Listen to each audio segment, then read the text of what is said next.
കേരള സ്റ്റോറിക്ക് ദേശീയ ചലച്ചിത്ര അവാർഡ് നൽകിയതിൽ ജൂറിയിൽ ഭിന്നത. 11 ജൂറിയിലെ മലയാളി സംവിധായകൻ പ്രദീപ് നായർ എതിർപ്പ് ഉന്നയിച്ചതായിട്ടാണ് വ്യക്തമായ വിവരം. എന്നാൽ മറ്റ് അംഗങ്ങൾ ഐകകണ്ഠേന തള്ളിക്കളഞ്ഞതായും അദ്ദേഹം വെളിപ്പെടുത്തുന്നു. ഉള്ളൊഴുക്കിൻ്റെ സംവിധായകൻ ക്രിസ്റ്റോ ടോമിയെ മികച്ച സംവിധായകനുള്ള പുരസ്കാരത്തിനായി പരിഗണിച്ചെങ്കിലും മറ്റ് ജൂറി അംഗങ്ങൾ എതിർത്തതായി പ്രദീപ് നായർ പറയുന്നു. പ്രകടനത്തിൽ സ്വാഭാവികമായും ആധികാരികതയും ഇല്ലെന്ന് പറഞ്ഞാണ് പൃഥ്വിരാജിൻ്റെ ആടുജീവിതത്തിലെ പ്രകടനത്തിന് മികച്ച നടനുള്ള പുരസ്കാരം നൽകാതിരുന്നതെന്നും അദ്ദേഹം പറയുന്നു. അജയ് സുധാ ബിജു ചേരുന്നു. അജയ്, എന്തുകൊണ്ട് കേരള സ്റ്റോറിക്ക് പുരസ്കാരം നൽകി? ഉള്ളൊഴുക്ക് അല്ലെങ്കിൽ പൃഥ്വിരാജിൻ്റെ ആടുജീവിതം പോലെയുള്ള മികച്ച സിനിമകൾ, പ്രേക്ഷക പ്രീതി നേടിയ സിനിമകൾ ഉണ്ടായിരുന്നല്ലോ, അവർക്ക് എന്തുകൊണ്ട് അവാർഡ് കൊടുത്തില്ല? ഇത് നേരത്തെ തന്നെ ഉയർന്ന ഒരു ചോദ്യമാണ്. ചുരുക്കത്തിൽ ഈ കേരള സ്റ്റോറിക്ക് അവാർഡ് നൽകിയതിൽ അഭിപ്രായ ഭിന്നത ജൂറിയിൽ ഉണ്ടായിരുന്നു. എന്താണ് ഇക്കാര്യത്തിൽ മലയാളി കൂടിയായ ഈ സംവിധായകൻ പ്രദീപ് നായർ എടുത്ത നിലപാട്? സജിത്ത്, ഇപ്പോൾ ഇന്നലെയാണ് ഇത്തരത്തിൽ ഈ പ്രദീപ് നായർ പറഞ്ഞ ഈ പരാമർശം അത് ദേശീയ മാധ്യമങ്ങളിൽ ഉൾപ്പെടെ വലിയ രീതിയിലുള്ള ചർച്ചയാകുന്നത്. അദ്ദേഹം പറഞ്ഞ പ്രധാനപ്പെട്ട ഒരു കാര്യം, ഈ കേരള സ്റ്റോറി എന്ന് പറയുന്ന സിനിമ ഇതിന് ഈ ദേശീയ അവാർഡ് കൊടുക്കുന്നതിൽ 11 അംഗ ജൂറി അംഗങ്ങളിൽ താൻ മാത്രമാണ് എതിർപ്പ് ഉന്നയിച്ചതെന്നാണ് അദ്ദേഹം പറഞ്ഞിട്ടുള്ളത്. ബാക്കിയുള്ള 10 പേരും ഈ അഭിപ്രായത്തെ ഏകകണ്ഠേന തള്ളിക്കളയുകയായിരുന്നു. താൻ ഉന്നയിച്ച പ്രധാനപ്പെട്ട ഒരു ആക്ഷേപം, ഈ സിനിമയ്ക്ക് മികച്ച സംവിധായകനുള്ള ദേശീയ പുരസ്കാരം കൊടുക്കുന്ന വേളയിൽ താൻ ഒരു അഭിപ്രായ ഭിന്നതയായിട്ട് പറഞ്ഞത് ഈ ചിത്രം അത് കേരളത്തിനെതിരെയുള്ള ഒരു പ്രൊപ്പഗൻഡ ചിത്രമാണ്. ഇത് കേരള സംസ്ഥാനത്തിനെയും അതുപോലെ തന്നെ മലയാളികളെയും ഇത് ഇകഴ്ത്തിക്കാട്ടുന്നു. ഇതൊരു കമ്മ്യൂണൽ ഇഷ്യൂ ഉണ്ടാക്കാനായിട്ട് നിർമ്മിച്ച സിനിമയാണെന്ന് ഉൾപ്പെടെയുള്ള വാദങ്ങൾ പലപ്പോഴും അത് സാമൂഹ്യ മാധ്യമങ്ങൾ ചിത്രത്തിൻ്റെ റിലീസിനോടനുബന്ധിച്ച് അന്ന് തന്നെ ഉയർന്ന എതിർപ്പുകളാണ്. ഇതെല്ലാം താൻ ഇപ്പോൾ ജൂറി അംഗങ്ങൾക്ക് മുന്നിൽ വച്ചതാണ്. താൻ അവിടെ ഇതൊരു ചർച്ചയാക്കുകയും ചെയ്തിരുന്നു. എന്നാൽ മറ്റ് 10 ജൂറി അംഗങ്ങൾ ഇതിനെ തള്ളിക്കളയുകയായിരുന്നു എന്ന് അദ്ദേഹം പറയുന്നു. മറ്റ് ജൂറി അംഗങ്ങൾ ഉന്നയിച്ച ഒരു കാര്യമെന്ന് പറയുന്നത് ഇത് തീർച്ചയായും സാമൂഹ്യ പ്രസക്തിയുള്ളൊരു വിഷയമാണ്, ഇത് അടിയന്തരമായി സമൂഹത്തിൽ ചർച്ചയാകേണ്ട ഒരു വിഷയമാണെന്നും മറ്റ് ജൂറി അംഗങ്ങൾ പറഞ്ഞിരുന്നു. മറ്റ് ജൂറി അംഗങ്ങൾ എതിർത്തതോടെ ജൂറി ചെയർമാനുള്ള അശുതോഷ് ഗോവാരിക്കറിനോട് താൻ ഈ വിഷയം പറഞ്ഞു എന്നും ഇപ്പോൾ പ്രദീപ് നായർ പറഞ്ഞിട്ടുണ്ട്. അപ്പോൾ അശുതോഷ് ഗോവാരിക്കറും തൻ്റെ ഈ അഭിപ്രായത്തിനോട് യോജിച്ചില്ല. അദ്ദേഹവും ഈ ഒരു അഭിപ്രായത്തെ തള്ളിക്കളയുകയായിരുന്നുവെന്നും പ്രദീപ് നായർ പറഞ്ഞിട്ടുണ്ട്. അതുപോലെ തന്നെ അദ്ദേഹം ഈ ജൂറി അംഗങ്ങൾക്ക് മുന്നിൽ വെച്ച മറ്റൊരു പ്രധാനപ്പെട്ട ആവശ്യമായിരുന്നു ഈ ഉള്ളൊഴുക്കിൻ്റെ സംവിധായകൻ ക്രിസ്റ്റോ ടോമി അദ്ദേഹത്തിന് പുരസ്കാരം നൽകണം എന്നുള്ള ആവശ്യം. മികച്ച സംവിധായകനുള്ള ഫൈനൽ റൗണ്ടിലെ പോരാട്ടത്തിൽ ക്രിസ്റ്റോ ടോമിയും എത്തിയതായിരുന്നു. അപ്പോൾ ക്രിസ്റ്റോ ടോമിക്ക് അവാർഡ് നൽകുന്നതുമായിട്ടുള്ള ചർച്ചകൾ ഈ ജൂറി അംഗങ്ങൾക്കിടയിൽ നടന്നു. അപ്പോൾ മറ്റ് ജൂറി അംഗങ്ങൾ പ്രധാനമായിട്ടും എതിർപ്പ് ഉന്നയിച്ചത് ഉള്ളൊഴുക്ക് ഒരു സാധാരണ ഫാമിലി ഡ്രാമ മാത്രമാണ്. പക്ഷേ കേരള സ്റ്റോറി എന്ന് പറയുന്നത് വളരെ പ്രസക്തമായ ഒരു സാമൂഹ്യ വിഷയം കൈകാര്യം ചെയ്യുന്ന ചിത്രമാണ്. അതുകൊണ്ട് കേരള സ്റ്റോറിയുടെ സംവിധായകൻ സുദീപ്തോ സെന്നിന് അവാർഡ് നൽകണം എന്നാണ് മറ്റുള്ള ജൂറി അംഗങ്ങളും അറിയിച്ചത്. അങ്ങനെയാണ് മികച്ച സംവിധായകനുള്ള അവാർഡ് സുദീപ്തോ സെന്നിലേക്ക് പോകുന്നതെന്ന് പ്രദീപ് നായർ പറയുന്നു. അതുപോലെ തന്നെ മികച്ച ഛായാഗ്രഹനുള്ള അവാർഡും കേരള സ്റ്റോറിക്ക് തന്നെയാണ് ലഭിച്ചത്. കേരള സ്റ്റോറിക്ക് അവാർഡ് ലഭിച്ചതിന് പിന്നാലെ പലതരത്തിലുള്ള വിമർശനങ്ങൾ നമ്മുടെ സംസ്ഥാന തലത്തിൽ നിന്ന് നമ്മുടെ മുഖ്യമന്ത്രി ഉൾപ്പെടെ തന്നെ വിമർശനങ്ങൾ ഉന്നയിച്ചിരുന്നു. ഇപ്പോഴാണ് ജൂറി അംഗങ്ങൾക്കിടയിൽ തന്നെ ഇതിനൊരു ഭിന്നത ഉണ്ടായിരുന്നു എന്നുള്ള നിർണായകമായിട്ടുള്ള വിവരങ്ങൾ വരുന്നത്. മലയാളിയായിട്ടുള്ള പ്രദീപ് നായരാണ് എതിർപ്പുന്നയിച്ചത്. അദ്ദേഹം ഒരു സംവിധായകനാണ്. നിരവധി ഡോക്യുമെൻ്ററികളും ചലച്ചിത്രങ്ങളും ഉൾപ്പെടെ അദ്ദേഹം സംവിധാനം ചെയ്തിട്ടുണ്ട്.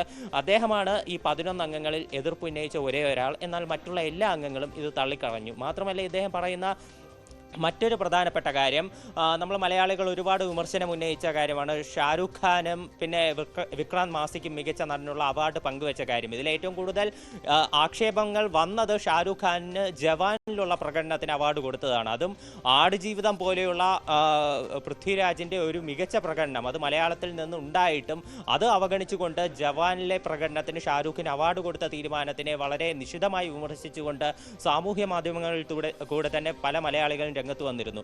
അപ്പോൾ ഈ ഒരു വാദത്തിനുള്ള വിശദീകരണവും ഈ ഒരു പൃഥ്വിരാജിന് അവാർഡ് കിട്ടാത്തതിൻ്റെ കാര്യവും പ്രദീപ് നായർ പറയുന്നുണ്ട്. അദ്ദേഹം പറഞ്ഞിട്ടുള്ള ഒരു കാര്യമെന്ന് പറയുന്നത്, ഇപ്പോൾ ഈ ജൂറി ചെയർമാൻ സംവിധായകനായിട്ടുള്ള അശുതോഷ് ഗോവാരിക്കർ അദ്ദേഹം ഗോവ അന്താരാഷ്ട്ര ചലച്ചിത്രമേളയിൽ വെച്ച് ഈ ആടുജീവിതം എന്ന് പറയുന്ന ചിത്രം കണ്ടിരുന്നു. അപ്പോൾ അദ്ദേഹം ചിത്രം കണ്ടതിന് ശേഷം ചൂണ്ടിക്കാണിച്ച പ്രധാനപ്പെട്ട ഒരു കാര്യമെന്ന് പറയുന്നത് ചിത്രത്തിൻ്റെ അവതരണത്തിലും മറ്റ് ആഖ്യാനത്തിലും ഒരു അസ്വാഭാവികതയുണ്ടെന്നും അതുപോലെ തന്നെ ഈ പ്രധാനപ്പെട്ട ഇപ്പോൾ നായക നടനായിട്ടുള്ള പൃഥ്വിരാജിൻ്റെ മറ്റ് അഭിനേതാക്കളുടെയും പ്രകടനത്തിൽ സ്വാഭാവികതയില്ലെന്നും അതൊന്നും ഒരു ആധികാരികമല്ല ഈ പ്രകടനങ്ങളെന്നും ചൂണ്ടിക്കാട്ടിയിട്ടാണ് പൃഥ്വിരാജിന് അവാർഡ് നിഷേധിച്ചതെന്നാണ് ഇപ്പോൾ പ്രദീപ് നായർ വ്യക്തമാക്കുന്നത്. അപ്പോൾ ഈ ഒരു സ്വാഭാവികത ഇല്ല എന്ന് പറയുന്ന കാര്യമാണ് പ്രധാനമായിട്ടും പ്രദീപ് നായർ ചൂണ്ടിക്കാണിക്കുന്നത്. ഇത്തരം ഒരു കാര്യം പറഞ്ഞിട്ടാണ് നിലവിൽ ഈ പൃഥ്വിരാജിന് അവാർഡ് നിഷേധിക്കുന്ന ഒരു തീരുമാനത്തിലേക്ക് എത്തിയത്. ഈ ആടുജീവിതം മറ്റ് 2 കാറ്റഗറിയിൽ ഫൈനൽ റൗണ്ടിൽ എത്തിയിരുന്നു. മികച്ച ഗാനരചയിതാവും അതുപോലെ തന്നെ മികച്ച പിന്നണി ഗായകനും ഈ പെരിയോനെ എന്ന ഗാനത്തിന് വേണ്ടി പരിഗണിച്ചിരുന്നു. എന്നാൽ ഈ ഒരു കാര്യത്തിൽ അത് തള്ളിപ്പോയത് ഇതിൻ്റെ നിർമ്മാതാക്കൾ ഗാനത്തിൻ്റെ ഇംഗ്ലീഷ് പതിപ്പ്, ഇംഗ്ലീഷ് പരിഭാഷ അത് ജൂറി അംഗങ്ങൾക്ക് നൽകിയിരുന്നില്ല. ഈ ഒരു കാരണം കൊണ്ടാണ് ഫൈനൽ റൗണ്ടിൽ എത്തിയിട്ട് പോലും മികച്ച പിന്നണി ഗായകനും അതുപോലെ തന്നെ ഗാനരചയിതാവിനുമുള്ള പുരസ്കാരങ്ങൾ ഈ ആടുജീവിതത്തിൻ്റെ പെരിയോനെ എന്ന ഗാനത്തിൻ്റെ പിന്നണിയിൽ പ്രവർത്തിച്ചവർക്ക് ലഭിക്കാത്തതെന്നും പ്രദീപ് നായർ ചൂണ്ടിക്കാട്ടുന്നു. സജിത്ത്.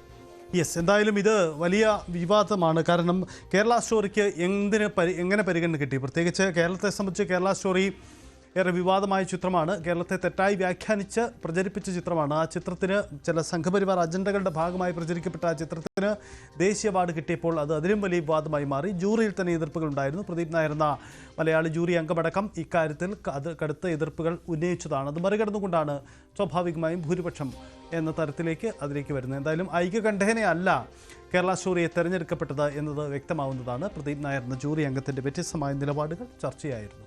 അതാണ് സാഹചര്യം. ഈ പ്രദീപ് നായരുടെ ഈ പ്രദീപ് നായരുടെ നിലപാട് വന്നതിന് ശേഷം ഈ സിനിമയുടെ ഉള്ളൊഴുക്ക് സിനിമയുടെ അടക്കമുള്ള അണിയറ പ്രവർത്തകരുടെ ആരെങ്കിലും പ്രതികരണങ്ങൾ ഇതുവരെ പുറത്തു വന്നിട്ടുണ്ടോ ഈ കേരള സ്റ്റോറി വിവാദത്തിൽ? ഇല്ല, നിലവിൽ മറ്റാരും ഈ വിഷയത്തിൽ പ്രതികരിച്ചിട്ടില്ല. ക്രിസ്റ്റോ ടോമിയുടെ പ്രതികരണം ഇപ്പോൾ ദേശീയ മാധ്യമങ്ങളിലടക്കം വലിയ രീതിയിലുള്ള ചർച്ചയായിട്ട് പുറത്തു വരികയാണ്. മറ്റ് പ്രതികരണങ്ങളെല്ലാം ഈ വിഷയത്തിൽ ഇനി ഉണ്ടാകേണ്ടതുണ്ട്. ഈ ഉള്ളൊഴുക്കിലെ പ്രധാന കഥാപാത്രത്തെ അവതരിപ്പിച്ച ഉർവശി തന്നെ ഈ ചലച്ചിത്ര അവാർഡിലെ മാനദണ്ഡങ്ങൾ വ്യക്തമാക്കണമെന്ന് പറഞ്ഞുകൊണ്ട് മറ്റൊരു സ്വകാര്യ ചാനലിൽ നൽകിയ അഭിമുഖത്തിലൂടെ രംഗത്ത് വന്നിരുന്നു. അപ്പോൾ ഇത്തരത്തിൽ ഇത്തവണത്തെ ദേശീയ അവാർഡിൽ നിരവധി വിമർശനങ്ങൾ വന്നുകൊണ്ടിരിക്കുകയാണ്. പ്രധാനമായിട്ടും ഈ മികച്ച നടനുള്ള ഈ ഒരു തീരുമാനത്തിനും അതുപോലെ തന്നെ മികച്ച സംവിധായകൻ അതുപോലെ മികച്ച ഛായാഗ്രഹണം തുടങ്ങിയിട്ടുള്ള കാറ്റഗറികളിൽ കേരള സ്റ്റോറിയെ പരിഗണിച്ചതിനുമെല്ലാം നിരവധി വിമർശനങ്ങൾ വരുന്നുണ്ട്. 2023 മറ്റ് നിരവധി ചലച്ചിത്രങ്ങൾ മികച്ച ചലച്ചിത്രങ്ങൾ റിലീസ് ചെയ്തിട്ടും അതിലെ പിന്നണിയിൽ പ്രവർത്തിച്ചവരെയും അതിലെ നടന്മാരെയും ഒന്നും ആദരിക്കുന്ന തരത്തിലുള്ള ഒരു കാര്യങ്ങളൊന്നും ഇത്തവണത്തെ ചലച്ചിത്ര അവാർഡിലെ ജൂറി പരിഗണിച്ചിട്ടില്ല എന്ന് പറയുന്നു. അപ്പോഴാണ് ഈ ഒരു നിർണായകമായിട്ടുള്ള ചർച്ചകൾ നടന്നുകൊണ്ടിരിക്കുന്ന ഈ വേളയിലാണ് ജൂറി അംഗങ്ങൾക്കിടയിൽ തന്നെ ഈ നിർണായകമായിട്ടുള്ള എതിർപ്പ് വന്നിരുന്നു എന്നുള്ള ഒരു വിവരം നമുക്ക് വരുന്നത്. അത് തീർച്ചയായിട്ടും ഒരു ഇനി വരും ദിവസങ്ങൾ തീർച്ചയായിട്ടും ഇനി ചർച്ച ചെയ്യപ്പെടാവുന്ന കാര്യമാണ്. പ്രത്യേകിച്ച് ഒരു മലയാളിയായിട്ടുള്ള സംവിധായകൻ തന്നെ ഈ കേരള സ്റ്റോറിക്ക് അവാർഡ് നൽകുന്നതിനെതിരെ അതിൽ എതിർ ശബ്ദമായിട്ട് വന്നത് അത് ചർച്ചയാകാൻ സാധ്യതയുണ്ട്. പ്രധാനമായിട്ടും ഈ സാമൂഹ്യ മാധ്യമങ്ങളിലും പിന്നെ നമ്മുടെ മുഖ്യമന്ത്രി ഉയർത്തിയിട്ടുള്ള വാദങ്ങളെല്ലാം തന്നെയാണ് അദ്ദേഹം എടുത്ത് കാണിച്ചിട്ടുള്ളത്. ഈ കോൺട്രവേഴ്സിയുടെ കാര്യം ഉൾപ്പെടെ ഈ പ്രദീപ് നായർ പറഞ്ഞിരുന്നു. ഈ ഇത്തരത്തിൽ നിരവധി വിവാദങ്ങൾ നിലനിൽക്കുന്ന ചിത്രത്തിന് അവാർഡ് നൽകിയാൽ അത് തെറ്റായിട്ടുള്ള ഒരു സന്ദേശമായിരിക്കും നൽകുക എന്നും ഇത് മറ്റൊരു തരത്തിലുള്ള ചർച്ചകളിലേക്ക് പോകാൻ ഇടവരുത്തുമെന്നും അദ്ദേഹം മറ്റ് ജൂറി അംഗങ്ങളോട് അദ്ദേഹം മുന്നറിയിപ്പ് നൽകിയിരുന്നു. എന്നാൽ മറ്റുള്ളവർ നേരത്തെ പറഞ്ഞതുപോലെ തന്നെ ഇത് പ്രസക്തമായിട്ടുള്ളൊരു സാമൂഹ്യ വിഷയമാണ്. ഇത് തീർച്ചയായിട്ടും ചർച്ച ചെയ്യപ്പെടേണ്ടതുണ്ട്. കോൺട്രവേഴ്സി ഉൾപ്പെടെയുള്ള കാര്യങ്ങളെക്കാൾ ഉപരി ഇത് സമൂഹത്തിൽ ചർച്ചയാകേണ്ടതുണ്ട്. അതുകൊണ്ട് തന്നെ ഈ ചിത്രത്തിന് അവാർഡ് നൽകണം എന്ന് പറഞ്ഞിട്ടാണ് ഇതിലെ സംവിധായകന് അവാർഡ് നൽകിയത്. സുദിക്തോസിന്റെ പ്രതികരണം ഉൾപ്പെടെ കഴിഞ്ഞ ദിവസം പുറത്തു വന്നിരുന്നു. അദ്ദേഹം ഈ വിമർശനങ്ങളെ ഒന്നാകെ തള്ളിക്കളയുകയാണ്. മുഖ്യമന്ത്രിയുടെ വിമർശനത്തിന് മറുപടിയായിട്ട് അദ്ദേഹം പറഞ്ഞത് മുഖ്യമന്ത്രി വോട്ട് ബാങ്ക് മുന്നിൽ കണ്ടുകൊണ്ടാണ് ഇത്തരത്തിൽ പ്രതികരിച്ചത് എന്ന അദ്ദേഹം പറയുന്നു. അതുപോലെ തന്നെ ഈ ചിത്രത്തിലെ മികച്ച പ്രകടനത്തിന് ഈ ചിത്രത്തിലെ അഭിനേത്രിക്ക് അവാർഡ് നൽകേണ്ടതായിരുന്നു എന്ന് പറഞ്ഞുകൊണ്ടും അദ്ദേഹം പ്രതികരണം നടത്തിയിരുന്നു. ഇപ്പോൾ ഇത്തരത്തിൽ ഉള്ള നിരവധി ചർച്ചകൾ നടക്കുന്നതിനിടെയാണ് ഇതിലെ ജൂറി അംഗത്തിൻ്റെ കൂടി ഈ പ്രസക്തമായിട്ടുള്ള പ്രതികരണം. തീർച്ചയായിട്ടും ഈ വിഷയത്തിൽ കൂടുതൽ ചർച്ചകൾ വരും ദിവസങ്ങളിൽ ഉൾപ്പെടെ ഉണ്ടാകും എന്ന് തന്നെയാണ് പ്രതീക്ഷിക്കുന്നത്. അതാണ് അജയ് സുധാബിജ പറഞ്ഞ പോലെ ഈ വിഷയത്തിൽ പ്രതികരണങ്ങൾ വരികയാണ്. ഇതിനൊക്കെ തന്നെ ഉള്ളൊഴുക്ക് സിനിമയിൽ ഉർവശി അടക്കമുള്ളവർ ശക്തമായ ഭാഷയിൽ കേന്ദ്രത്തെ ഈ ജൂറിയെ വിമർശിച്ചിട്ടുണ്ട്. കാരണം എന്തുകൊണ്ട് പരിഗണന കിട്ടിയില്ല? ഉള്ളൊഴുക്കിൽ നടി എന്ന പുരസ്കാരമാണ് ഉർവശിക്ക് കിട്ടിയത്. പക്ഷേ എല്ലാം അങ്ങനെ ഏറ്റെടുക്കാൻ കഴിയുമോ എന്ന ചോദ്യമൊക്കെ ഉന്നയിച്ചുകൊണ്ട് അതിരൂക്ഷ വിമർശനം ഉർവശിയും ഉന്നയിച്ചിട്ടുണ്ട്.